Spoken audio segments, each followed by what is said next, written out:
Normal life lead যাতে hampering না হয়।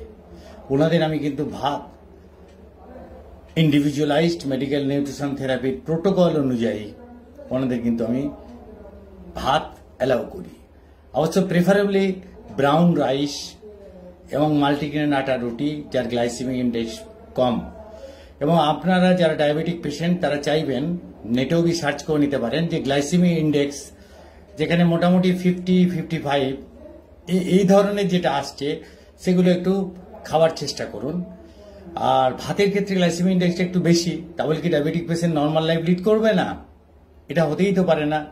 বিশেষত আমার যারা ডায়াবেটিক পেশেন্ট এবং ডায়াবেটিক পেশেন্টরা প্রায়শই হতাশায় ভোগে, আমার তো ডায়াবেটিস হয়েছে, তাহলে আমি মুড়ি, আমি ময়দার প্রিপারেশন, আমি চিড়ে, এগুলো তো মনে হয় জীবনভর আর খেতে পারবো না। অবশ্য as a diabetologist on the basis of medical nutrition therapy, মুড়ির হচ্ছে গ্লাইসেমিক ইন্ডেক্স 90, ময়দার হচ্ছে গ্লাইসেমিক ইন্ডেক্স 90।